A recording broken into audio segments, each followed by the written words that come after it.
내 마음에 가득 채워.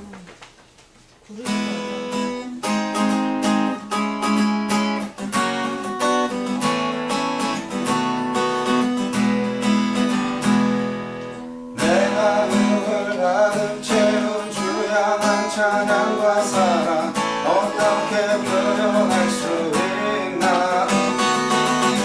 수많은 사람들로 그만 표현할 수 없어 다시 고백합니다. 주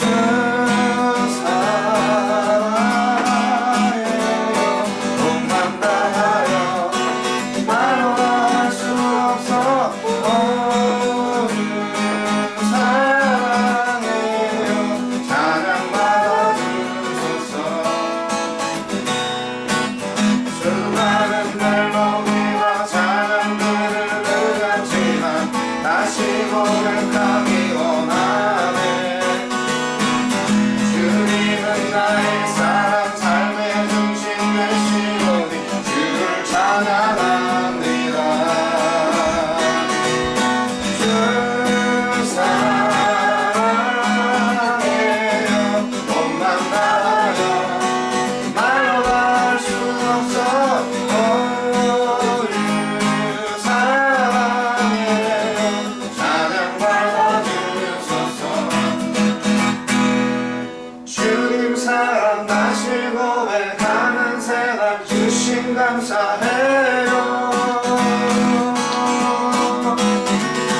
주님 사랑 다시 고백하는 생활 주신 감사해요. 주 사랑해요. 주 사랑해요.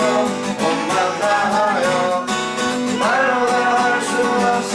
주 사랑해요. 찬양 받아주소서.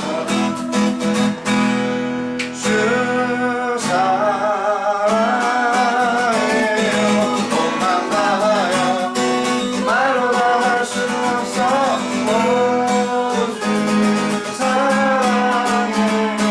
찬양 받아주소서. 찬양 받아주소서. 찬양 받아주소서. 찬양 받기에 합당하신 하나님을 경배합니다.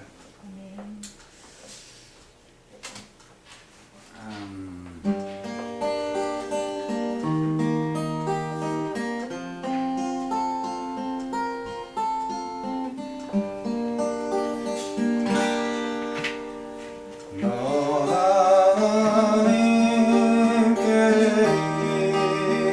이끌리어 일평생 주만 바라며 너 어려울 때 힘 주시고 언제나 지켜주시리.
박혔나니 그런즉 이제 내가 산 것이 아니오니 내 안에 예수께서 사신 것이라. 이제 내가 육체 가운데 사는 것은 나를 사랑하사 자기 몸 버리신 예수 위에 산 것이라.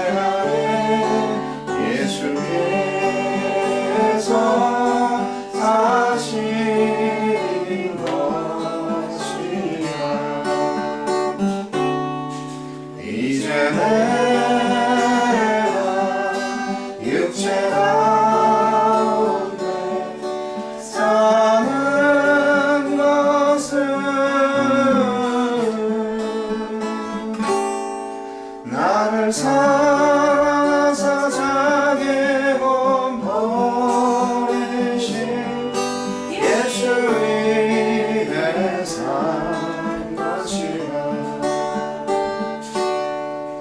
내가 그리스도와 함께 십자가에 못 박혔나니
날 사랑하신 주님의 그 큰 사랑으로 내 안에 계신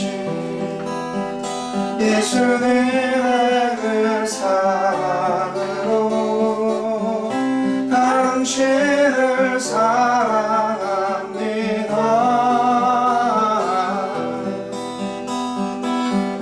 당신을 축복합니다.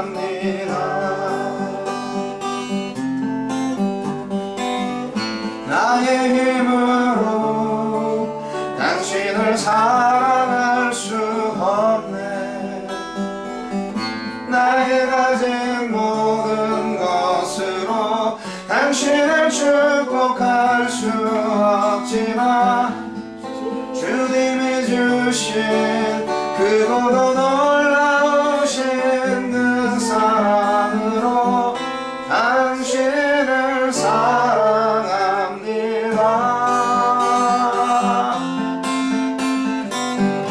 당신을 축복합니다.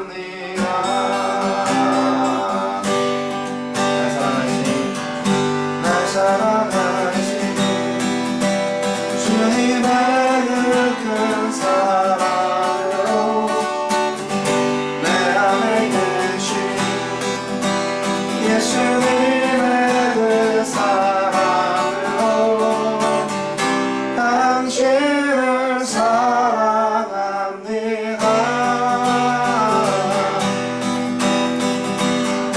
당신을 축복합니다.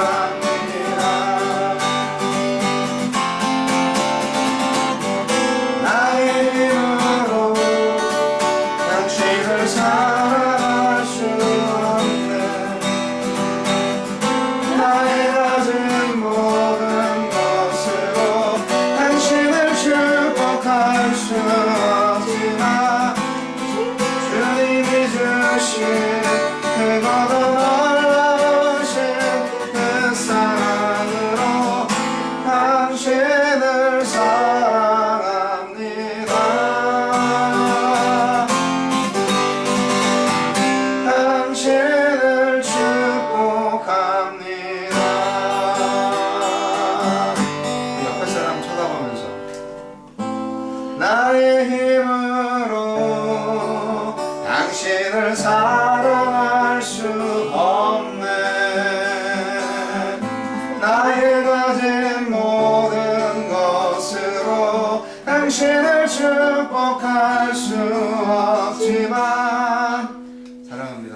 축복합니다. 한번 해보세요.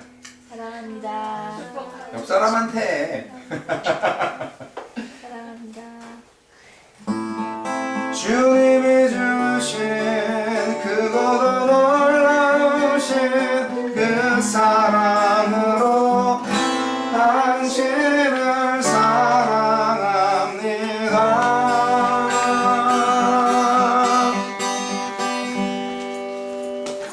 당신을 축복합니다.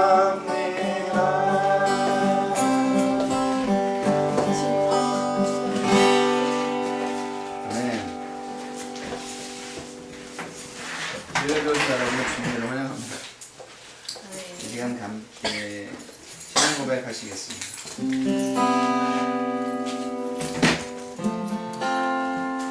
주님은 그리스도이시여 살아계신 하나님의 아들입니다. 각자 신앙 고백하신 것 같겠습니다. 나의 하나님 감사합니다.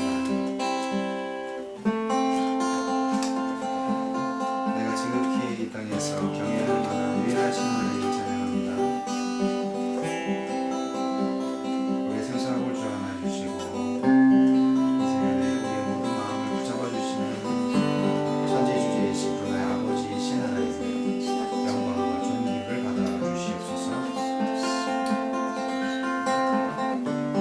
주님은 아름다운 건 없고 주님은 능력 있는 건 없습니다. 예배의 주관자가 되시고 예배의 주인 되시는 하나님, 나의 삶에서 주인 되심을 고백합니다. 선포합니다. 우리 모두가 주님을 섬기고 주님의 뜻대로 순종할 수 있는 주의 백성 되게 하시고 주님은 온전하신 이 땅에 이 하늘의 통치가 되심을 찬양합니다. 주님 감사합니다. 우리 예배가 정말 진리로 예배한 예배가 되게 도와주시옵소서.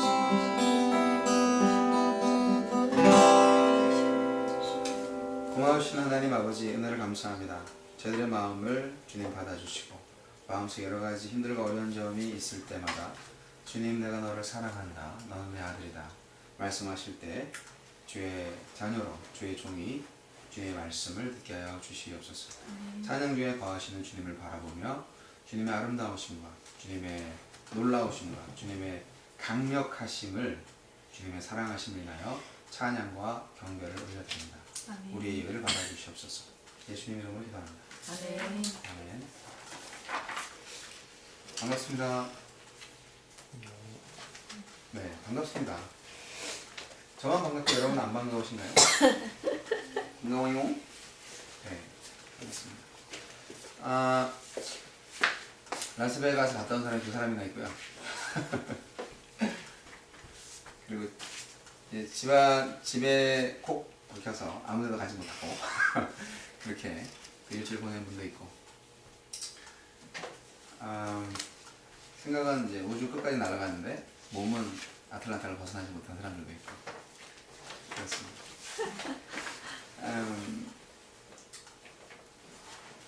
제가 내일부터 저희 노스캐롤라이나에 가서 5일 동안 캠프를 갔다 옵니다. 누가 그 캠프 후원을 해주셔서 억지로 갑니다. 그 4박 5일 동안 먹고 자고 하는 그 비용이 만만치 않은데 아주 럭셔리 호텔급의 캠프장에 가서 말씀을 듣고 옵니다. 하나님의 나라에 관한 교훈을 잘 받고 그리고 돌아오는 마음, 그리고 제 마음속에 여러 가지 죄악된 마음을 다 털어내고 정화돼서 돌아올 수 있도록 기도해 주세요. 제 아내와 함께 갔으면 좋겠는데 후원금이 저 혼자만 후원할 수 있는 분량밖에는 안 됐고, 뭐 거기에 또 제가 또 100%를 또 더 해야 되기 때문에 그리고 이제 휴가를 또 받지를 못하셔서 항상 아내한테 미안하죠. 그렇고 이제 오늘 오후에 어떻게 얼떨결은 아니고 하여간 급작스럽게 미션 아가페라는 그 단체에서 그 홈리스를 무료 급식하는 사역 현장에 초대를 받았습니다. 와서 뭐 바쁘라는 얘기는 아니고 찬양을 좀 해달라라는 요청을 받았는데, 뭐 아시는 분은 아시는데 미션 아가페가 사실은 아틀란타에서 가장 한인들이 모여서 만든 그런 단체 중에서 이렇게 무료 급식하는 단체 중에서 가장 크고요. 어떻게 보면 또 유일할 수도 있는 몇 군데 단체가 있었는데 지금은 거의 그쪽으로 다 몰려 있는 것 같아요. 한 30개의 교회가 후원하고 있고요. 한 20-30명 정도의 인원이 가서 매주 주일날 600명 정도를 급식을 한다고 합니다. 대부분 흑인들이 많고 뭐 히스패닉도 있고 그리고 마약 중독자였다가 이렇게 좀 교정받고 있는 사람도 한 100명쯤 된대요. 그래서 이제 그들을 사랑하는 마음으로 그들의 영혼을 위하여 기도하는 마음으로 밥을 퍼준다는 네, 밥이 아니라 뭐 빵이나 뭐 이런 거겠죠? 밥은 없을 것 같은데 잘 모르겠어요 뭔지. 그래서 거기 대표자는 제임스 송이라는 분입니다. 그분이 8월 15일 날 필리핀에 선교사로 나가시는데 그분이 이제 항상 저를 알고 계신데 저를 존스크릭 한인교회 기쁨 구역이라는 곳에서 저희 그 사람 교회를 이렇게 선교 대상으로 삼았다는 그런 말씀을 듣고 저희가 금요일 날 갔다 왔거든요. 그래서 금요일 날 그 구역 예배 때 그 헌금도 이렇게 우리한테 주시고 그리고 기도로 뭐 밥 해줄 일 있으면 도와줄 일 있으면 돕겠다 이렇게 한인교회에서 한 로컬에서 한 개척교회를 도울 수 있도록 비전을 삼은 그 교회 목사님도 마음이 참 넓으시다라는 생각이 들고요. 그리고 어떤 면에서는 그렇지 하나님의 나라 확장을 위해서 모두 다 협력을 해야 되겠지. 물론 이제 제가 로컬 교회로서 일반적인 교회가 아니라 주로 청년들을 선교하겠다는 비전을 가진 교회였기 때문에 또 그렇게 협력할 수 있는 부분이었다고 생각을 합니다. 여하튼 근데 거기서 이게 제임스 송 선생을 만난 거거든요. 그 교육 식구였어요. 그래가지고 그분이 저를 알아보시고 저한테 요청을 하셨는데 모르겠습니다. 오늘 한번 가서 뭐 제가 도움이 될는지. 왜냐하면 다 미국 사람들인데 저는 영어 찬양 잘 못하거든요. 제가 영어 찬양 부르면 진이하고 현이는 계속 웃거든요. 그분들도 웃지 않을까. 아싸리 그러려면 한글로 부르는 게 낫겠다 라는 생각을 하는데 영어 찬양을 잘 할 수 있는 분들 좀 제가 초청을 했지만 오실지는 잘 모르겠습니다. Anyway, 기도해 주시고 참여할 수 있을 만한 분은 참여해 주셔도 좋습니다. 네.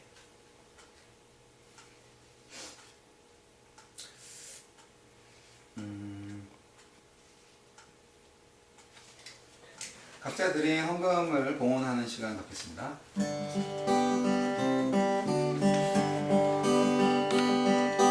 모든 것이 주께로부터 왔으니 이 예물을 주께 드리나이다.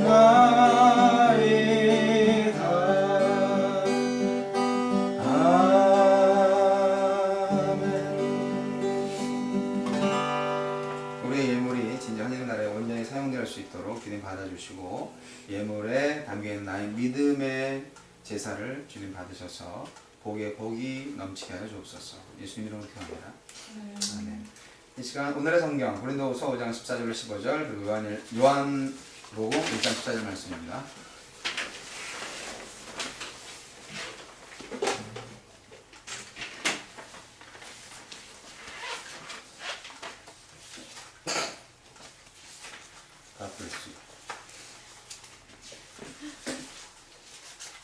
자, 고린도후서 5장 14절 15절 말씀과 요한복음 1장 14절 말씀 우리 한 목소리 읽도록 할까요?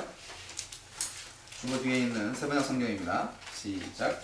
그리스도의 사랑이 우리를 펴잡습니다. 우리가 확신하기로는 한 사람이 모든 사람을 위하여 죽으셨으니 모든 사람이 죽는 셈입니다. 그런데 그리스도께서 모든 사람을 위하여 죽으신 것은 이제부터는 살아있는 사람들이 자기 자신들을 위하여 살아가도록 하려는 것이 아니라 자기들을 위하여서 죽으셨다가 살아나신 그분을 위하여 살아가도록 하려는 것입니다.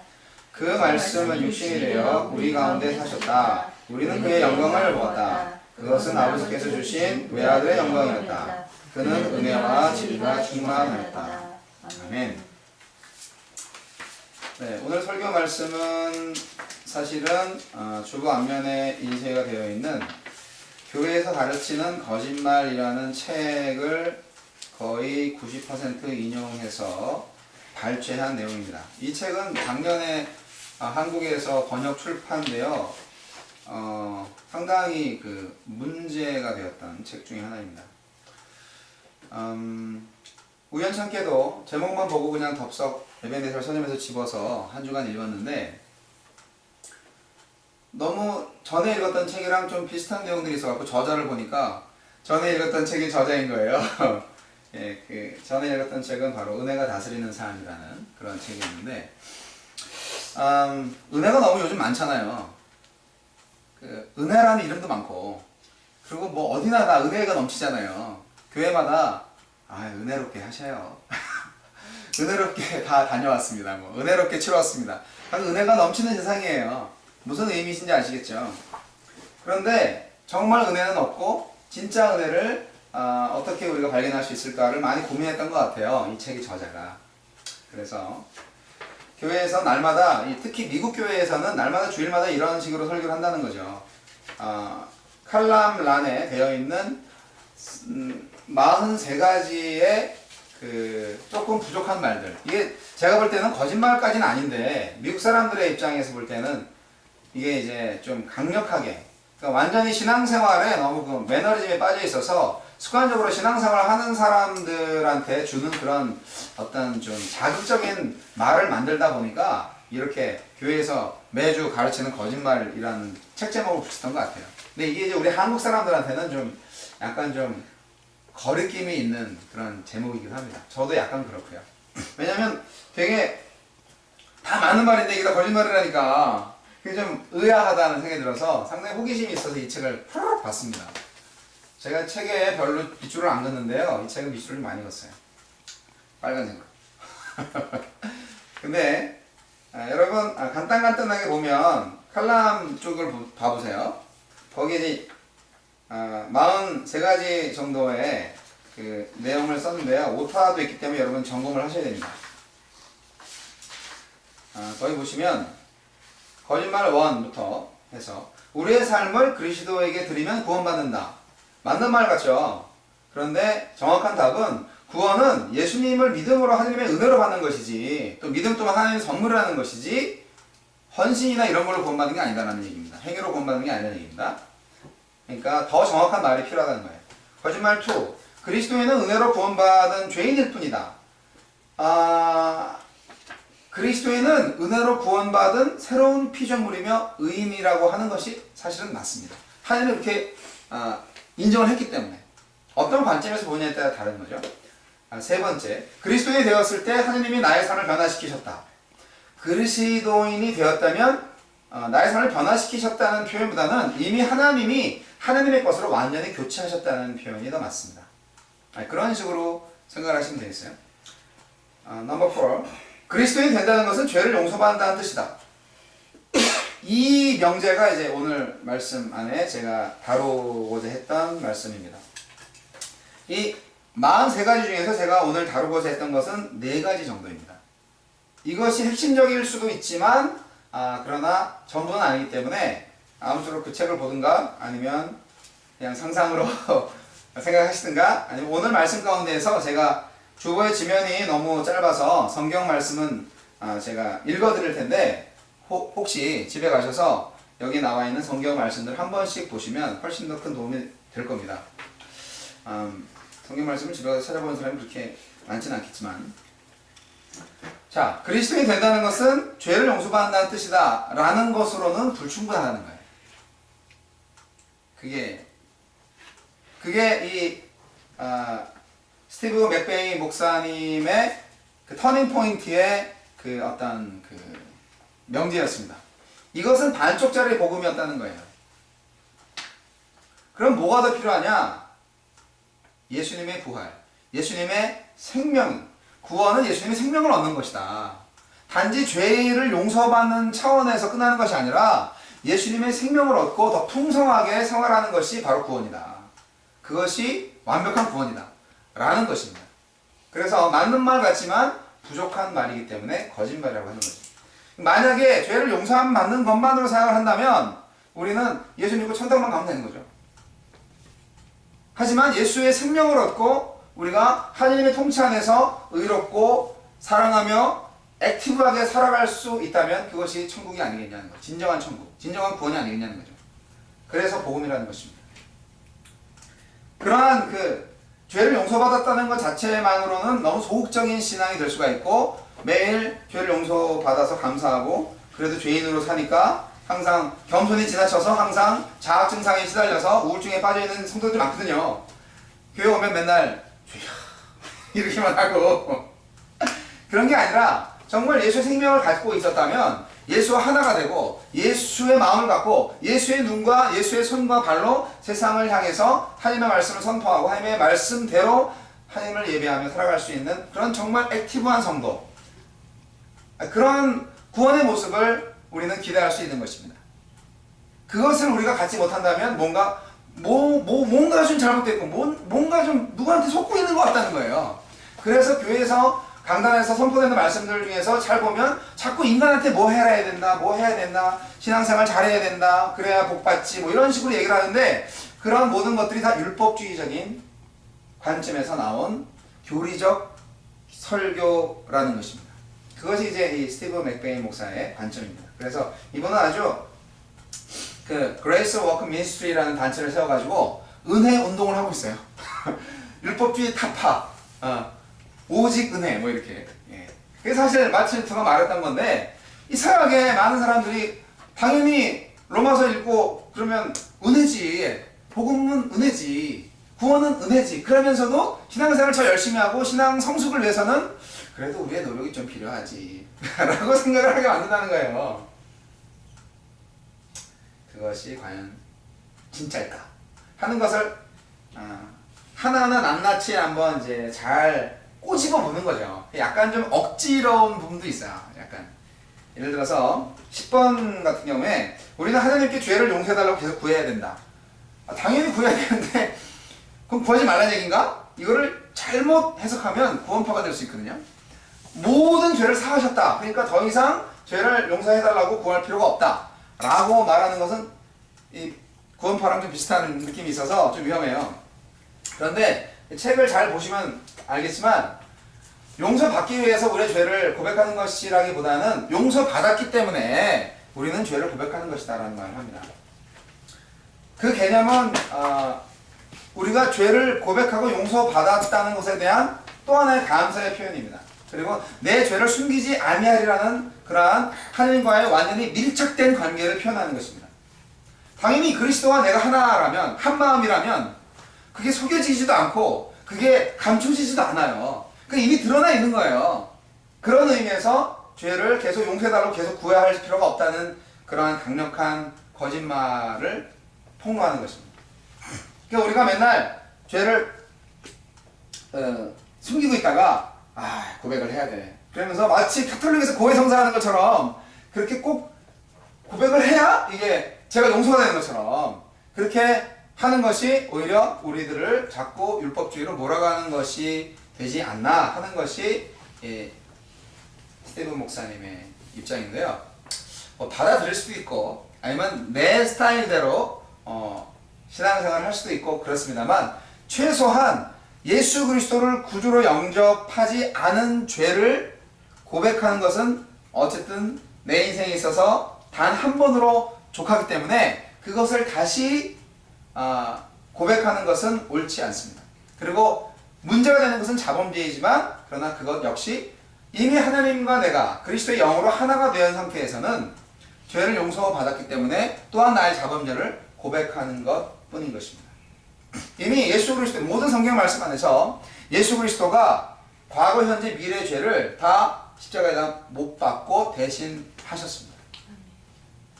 그런 차원에서 우리가 어떻게 보면 뻔뻔하고 어떻게 보면 당당할 수 있는 것입니다. 그래서 그리스도인의 진정한 파워가 나타날 수 있는 것이죠. 그런 것들이 어떻게 보면 자꾸 적극적으로 나가는 것이 아니라 소극적으로 자꾸 몰아가는 경향이 있어요. 9번도 그렇습니다. 우리 죄를 극복하는데 주력해야 한다. 죄를 벗어나십시오. 죄를 짓지 마십시오. 이런 설교들을 많이 하시나 봐요. 그 사람 교회는 그런 얘기 안 하는데. 그런데 이제 그런 설교는 거의 율법적인 설교입니다. 우리가 어떻게 죄를 안 지을 수 있어요? 솔직히 말씀해 보세요. 예를 들어서 그리스도인의 가장 두 번째 제가 잡은 거, 다섯 번째 명절 보겠습니다. 우리가 삶에서 가장 중요한 것은 하나님을 더 사랑하는 것이다. 그러면 하나님을 사랑하지 않는 것이 죄잖아요. 그죠? 진이와 현이가 열심히 싸워요. 일주일 동안 안 봐서 언니 없이 못 살아 이렇게 고백하다가 어제 이제 오랜만에 만나니까 또 바로 싸우더라고요. 말다툼하고 이렇게 뭐 그런 게 사랑일 수도 있는데 그걸 액면 그대로 받아야 된다면 그렇게 싸우는 두 자녀한테 서로 사랑해라. 사랑해야 돼. 노력해야지. 그렇게 얘기한다고 해서 노력해가지고 사랑이 될까? 난 안 된다고 하는 거죠. 이게 노력해서 사랑이 된다면 아이고 왜 애인 간에 싸우고 부부 간에 싸우고 그러겠어요. 하나님과의 관계는 마찬가지예요. 어떻게 우리가 하나님을 사랑해요? 내 노력으로는 하나님을 사랑할 수 없어요. 그러니까 하나님을 사랑하라 이 말은 명령이면서도 도저히 할 수 없는 거예요. 말이 이상하지만 율법사가 예수님한테 와서 물어봤을 때 선생님 율법 중에 어느 계명이 제일 큽니까? 그래서 예수님이 분명히 말씀하시죠. 큰 율법, 큰 계명이 뭐냐면 하나님을 사랑하는 거지. 그건 구약 성경에 나와 있는 계명이고 율법이에요. 이 시대가 구약 시대잖아요. 이 율법사는 구약 시대 사람이잖아요.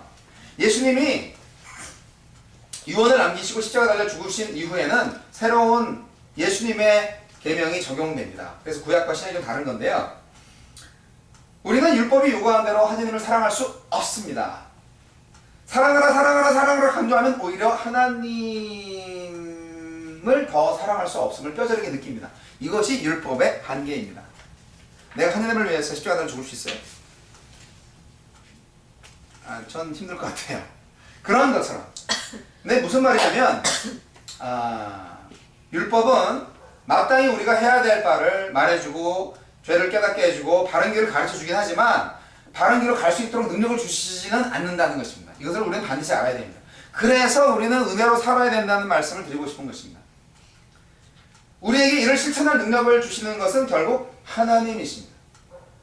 그래서 예수 그리스도가 우리 안에 들어오신 겁니다. 그래서 예수 그리스도의 영이 우리 안에 내주하시는 것입니다. 내가 하나님을 사랑할 수 있는 능력은 내 능력이 아니라 하나님의 능력입니다. 내 안에 있는. 하나님이 우리를 사랑하신 거지 우리가 하나님을 먼저 사랑하신 것이 아닙니다.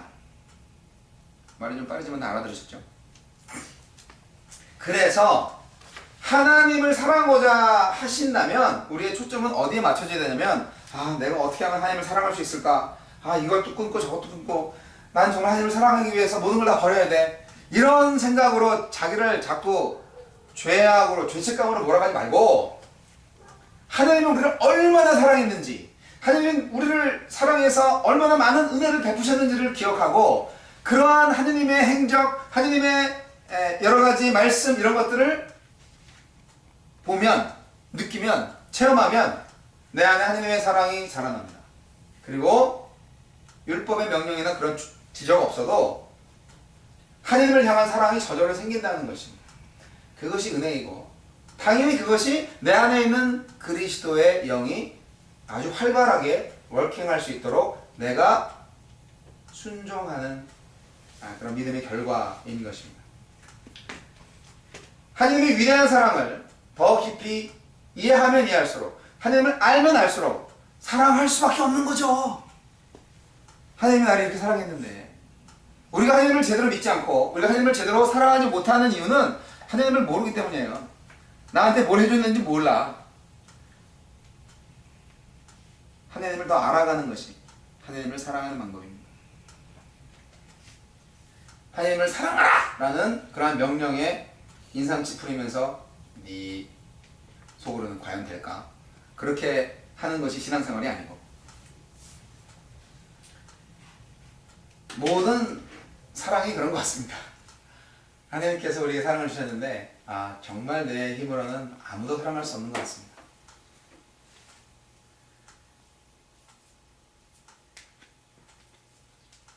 성경의 가르침대로 살아야 된다라는 주제를 한번 다뤄볼까요?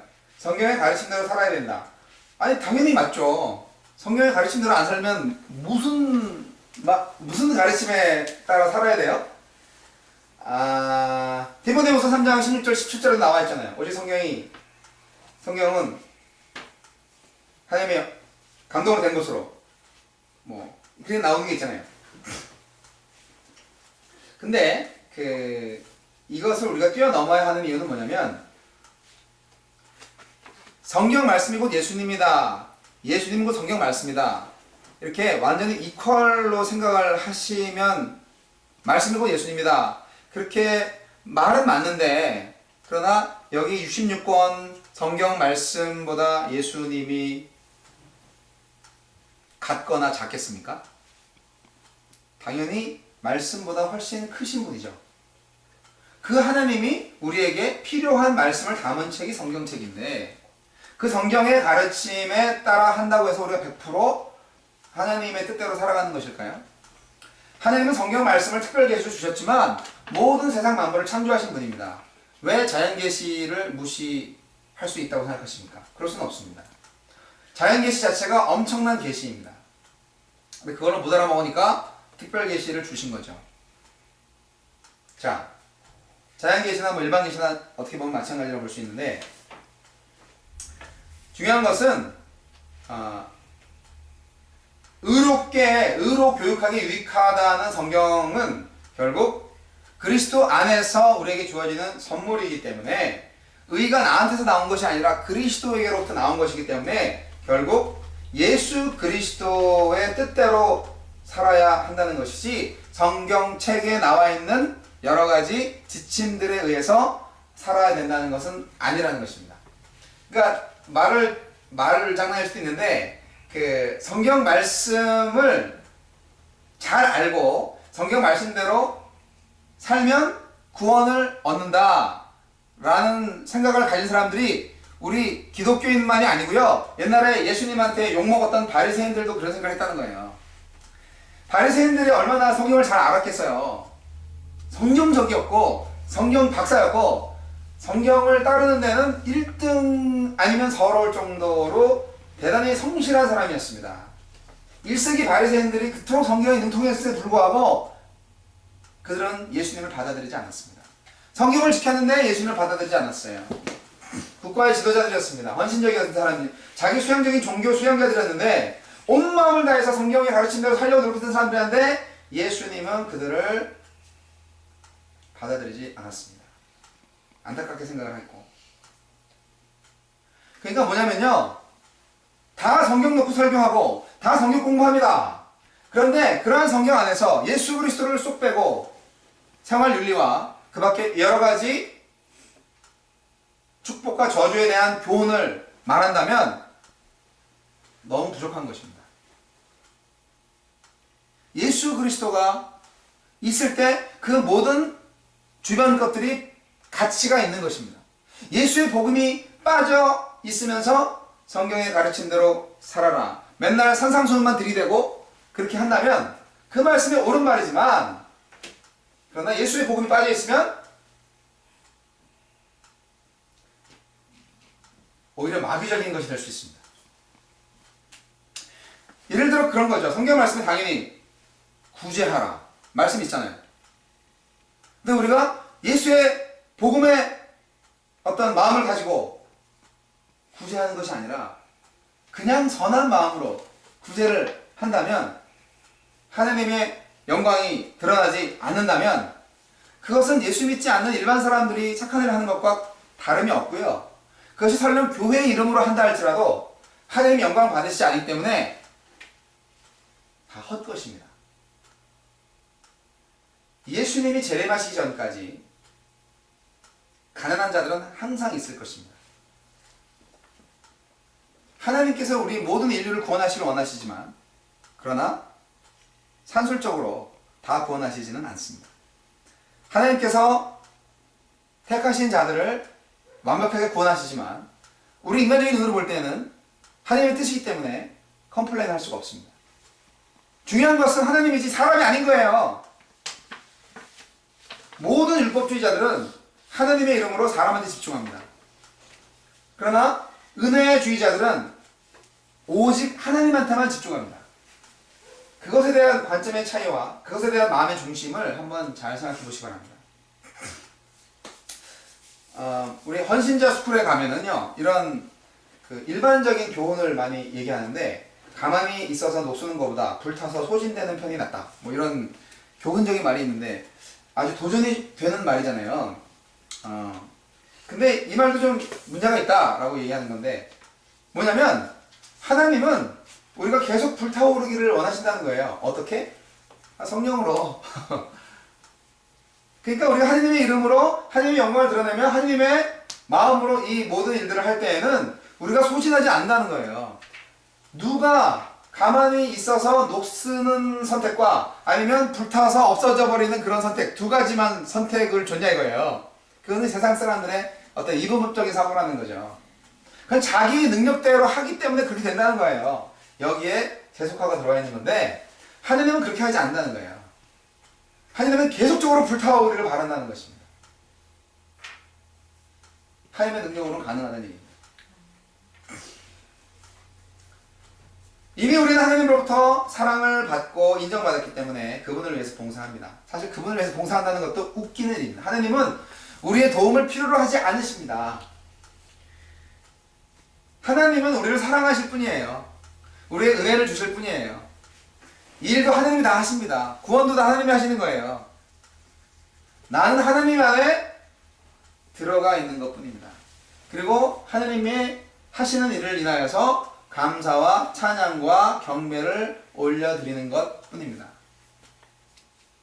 내가 뭔가 할 수 있다, 또는 내가 뭔가 해야 된다, 이런 생각들을 자꾸 하면 처음에는 뭐 봉사할 수 있도록 초청해 주신 것만 감사하죠 하다가 나니까 이 정도 했지, 이런 생각을 갖게 된다는 거죠, 이 인간들이. 그래서 많은 그 헌신자 스쿨과 같은 어떤 그런 결단과 헌신의 촉구를 하는 그런 시간들의 어떤 멘트들을 보면, 그리스도를 위해서, 하나님의 나라를 위해서 뭐 이런 말씀들을 많이 하는데, 그것이 아주 틀린 말은 아니지만, 그러나 절대 간과하지 말아야 될 사실은, 내가 하나님으로부터 받은 그 영으로, 하나님의 사랑으로 그것을 감당할 때 그것은 오히려 기쁨이 된다는 것입니다. 비장한 각오와 어떤 순교적인 사명을 가지고 그렇게 장렬한 최후를 바라보면서 그렇게 가는 게 아니고, 자, 그것이 바로 하나님으로부터 받은 하나님의 의입니다. 바울은 억지로 그리스도를 섬기지 않았습니다. 여러분, 제가 모두 이 원고를 마련해 놓고도 두서없이 왔다 갔다 하면서 설교를 하느라고 헷갈리셨는데요. 중요한 건 그렇습니다. 다시 처음으로 가서 이제 끝까지 이렇게 좀 빨리 가려고 하는 건데요, 지금. 우리가 그리스도인이 된다는 것은, 정말, 우리가 침례를 통하여서 그의 죽으심과 연합함으로 그와 함께 묻혔다가 다시 부활하는 것이기 때문에, 그리스도께서 아버지의 영광으로 말미암아서 죽은 사람들 가운데서 살아나신 것 같이 우리 역시 새 생명 안에서 살아가기 위함입니다. 그러므로 새 생명에 대한 이 생각, 그것을 잊지 마시고, 죄라는 어떤 그런 것에서 너무 허덕이는 그런 일이 없었으면 좋겠습니다. 율법은 범죄를 증가시키려고 끼어들어 온 것입니다. 죄가 많은 곳에 은혜가 넘치죠. 이전에 육신을 따라 살 때는 율법으로 말미암아 일어나는 죄의 욕정이 우리 몸의 지체 안에서 작용을 합니다. 그래서 죽음에 이르는 열매를 맺었지만, 로마서 7장 5절 말씀처럼, 그러나 율법이 죄는 아니기 때문에, 그러나 율법에 비추어 보지 않았다면 우리가 그거를 죄라고 몰랐었기 때문에 율법은 거기까지. 중요한 것은 우리가 사랑하는 것이 하나님이 먼저 우리를 사랑하셨기 때문에 그 사랑으로 우리가 사랑할 수 있게 된다는 것입니다. 사랑하는 성도 여러분, 그리스도의 사랑이 우리를 휘어잡습니다. 오늘 읽은 본문 말씀처럼 바울은 억지로 그리스도를 섬기지 않았습니다. 하나님한테, 다른 사람들한테, 또 자신한테 무언가 증명하려고 노력하지도 않았습니다. 그냥 오로지 마음속에 그리스도의 사랑이 계속 흘렀어요. 계속 불타올랐습니다. 그리스도의 사랑의 강권함으로 불타서 소진되지 않고 계속 활활 타올랐던 것입니다. 천국 갈 때까지. 소진은 무슨? 이것은 뭐냐면 우리 안에 내주하시는 그리스도의 능력으로 봉사할 뿐이지 우리 자신의 결단과 능력으로 그리스도를 섬길 수는 없다는 사실입니다. 골로새서 1장 29절 말씀은 이런 기록이 있습니다. 이 일을 위하여 나도 내 속에서 능력으로 작용하는 그분의 활력을 따라 수고하고 애쓰고 있습니다. 바울의 고백입니다. 너무나 많은 사람들이 내 힘으로 주의 일을 하고 있습니다. 너무나 많은 사람들이 하느님의 이름으로 자기 생각대로 목회를 하고 있습니다. 신앙생활도 마찬가지입니다. 다 자기 생각대로 신앙생활을 해야 제대로 되는 것 같아. 그 자기가 신앙생활 잘 못하는 부분이 있으면 그 정도는 용납해 주시겠지라고 자기한테 반대해. 엉망진창 뒤죽박죽. 아주 이 개신교의 신율법에 목매어 있어요 지금. 그래서 내 헌신 다 내려놓고 내 지혜 다 내려놓고 오직 하나님을 경외하는 지혜를 소유하시는 여러분 되시기 바랍니다. 우리의 겉사람은 낡아지지만 그러나 우리의 속사람은 날로 새로워질 거라고 고린도후서 4장 16절에 말하고 있습니다. 여러분, 가만히 있어서 녹수는 것도 아니고 불타서 소진되는 것도 아닙니다. 우리는 내 안에 있는 그리스도로 말미암아 계속 불타오를 것입니다. 참된 은혜의 의미를 왜곡시켜서 오늘날의 복음을 가리는 자들이 너무나 많습니다. 은혜의 자리인데 왜 교회에 와서 목사님의 설교 말씀 들으면 마음이 이렇게 자꾸 어려워질까요? 그런 생각들을 갖게 되고 그것이 자연스럽게 느껴지는 경우도 있어요. 저도 걱정됩니다, 사실. 제가 은혜에 대해서 자꾸 얘기해도 그래도 자꾸 마음에 찔리는 분들이 있을 수도 있다는 생각이 들어서 그래서 저도 참 마음이 무겁습니다. 왜냐하면 우리는 그런 식으로 이렇게 받아들이는 게 습관화되어 있을 수도 있는 것 같아요. 하지만 여러분 다 예수 그리스도의 영을 가진 사람들입니다. 여기 다루지 않았지만 정말 많은 다루고 싶었던 주제들이 있었습니다. 하나님은 우리가 잘못 행동하면 하나님과의 관계가 좀 멀어지나? 우리가 죄를 지으면 하나님과의 그 교제가 끊어지나? 뭐 이런 생각을 하게끔 만들어집니다. 뭐 예를 들어서 성경 말씀 그런 게 다 있거든요. 너희 죄가 하나님과의 사이를 내었고 뭐 이런 거를 그것은 하나님을 완전히 잊어버렸을 때나 작용되는 그런 말씀이지 내가 자범죄를 통하여서 하나님과 멀어진 거를 말하는 것은 아닌데 자꾸 이상한 거에다 갖다 붙이는 것 때문에 헷갈리는 거예요. 그래서 탕자의 비유를 한번 생각해 보시면 이 아버지가 탕자가 들어올 때 탕자가 힘들고 어렵고 뭐 배신하고 그럴 때 거기에 대해서 이것저것 다 이렇게 따지고 그리고 실제로 아버지 입장에서 탕자와의 관계가 끊어지거나 멀어졌냐고요. 그건 아닌 거죠. 언제나 아버지는 탕자에 대한 관계는 멀쩡한 거예요. 오히려 더 간절했죠. 하나님과의 관계 마찬가지인데 우리가 좀 잘못했고 우리가 좀 불성실하고 그랬다 할지라도 하나님 앞에 담대히 나아갈 수 있는 믿음이 안 생기는 이유는 자꾸 율법주의적인 생각을 가지고 있기 때문이에요. 성경적 도덕론 뭐 이런 거 나왔기 때문에. 그렇다고 뭐 허랑방탕해서 좋다 이런 건 아니지만 우리가 하나님 앞에 언제나 예수의 피로 이미 하나님의 자녀가 됐기 때문에 하나님 앞에 온전히 나아갈 수 있는 담대함을 가졌다는 사실 믿으시기 바랍니다. 이것이 우리의 삶에 엄청난 활력소가 될 것입니다. 여러분, 하나님은 여러분을 정말 사랑하십니다. 자신의 독생자 예수 그리스도를 세상에 보내셔서 30년 이상 인간으로 모든 인간의 감각을 다 사용하셔서 살게 하시고 그 희노애락을 다 느끼게 하시고 그리고 최악의 조건으로 죽게 하실 정도로 우리를 사랑하십니다. 우리는 그 사랑을 받아서 하나님의 자녀가 되었습니다. 이 벌레만도 못한 이 죄인이 하나님의 자녀가 되었습니다. 그것만 생각하면 정말 뭐가 더 필요하겠나라는 생각이 들 정도입니다.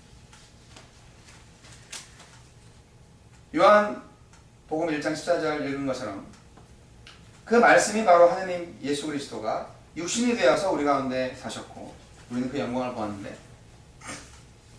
은혜와 진리가 충만했다고 기록한 것처럼 이 은혜가 또 진리가 충만한 것은 바로 내 안에 있는 그리스도의 왕국입니다. 저와 여러분은 그리스도의 영을 분명히 소유하고 계십니다. 제발 잊어먹지 마십시오. 그리고 그분은 여러분을 너무너무 사랑하시고 절대 여러분을 버리지 않으실 것입니다. 은혜는 예수 그리스도를 통해서 우리에게 부어진 성부 하느님의 일방적인 사랑과 자비입니다. 내주하시는 예수 그리스도를 바라보시고 그분을 신뢰하시기 바랍니다. 그렇다면 예수님께로부터 난 참된 기쁨과 자유 속에서 정말 박진감 넘치는 풍성한 삶을 살 것입니다. 기도하겠습니다. 하나님 아버지, 올바로 가는 은혜의 길이 어떤 것인지 분별력을 주시기를 원합니다.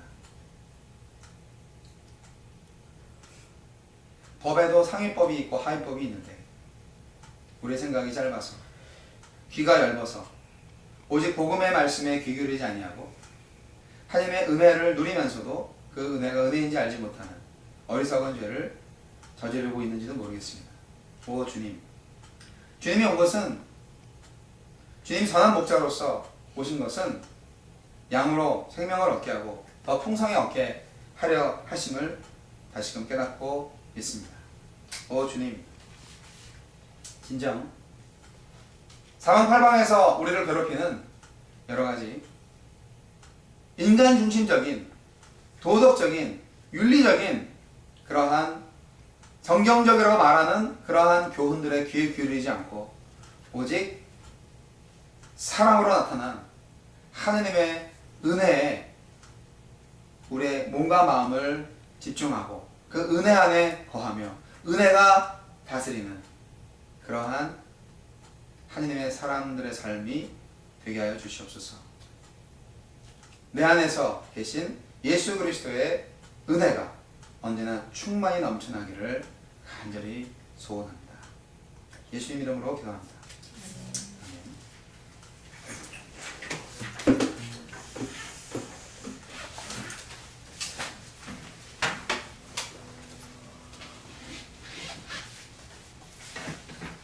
맨 마지막에 찬양에 있었던 날 사랑하신 찬양하시고 주실 것 같습니다.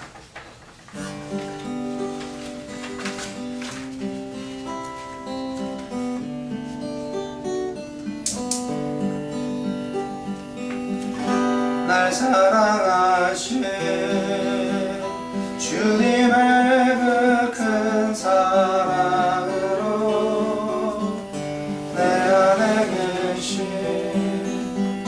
예수님의 그 사랑으로 당신을 사랑합니다.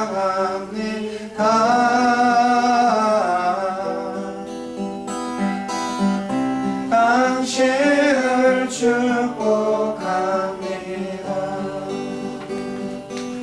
여러분 모두를 축복하고 사랑합니다. 나의 힘으로 당신을 사랑할 수 없네. 나의 가진 모든 것으로 당신을 축복할 수 없지만 주님이 주신 그보다 놀라우신 그 사랑으로 당신을 사랑합니다.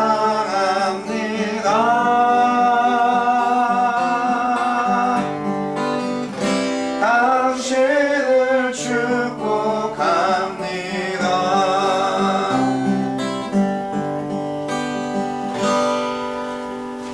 그럴까요?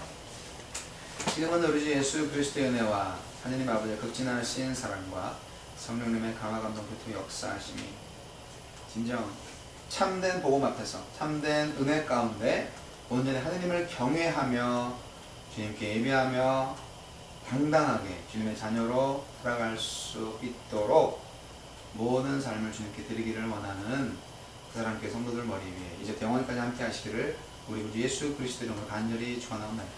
아멘. 아멘.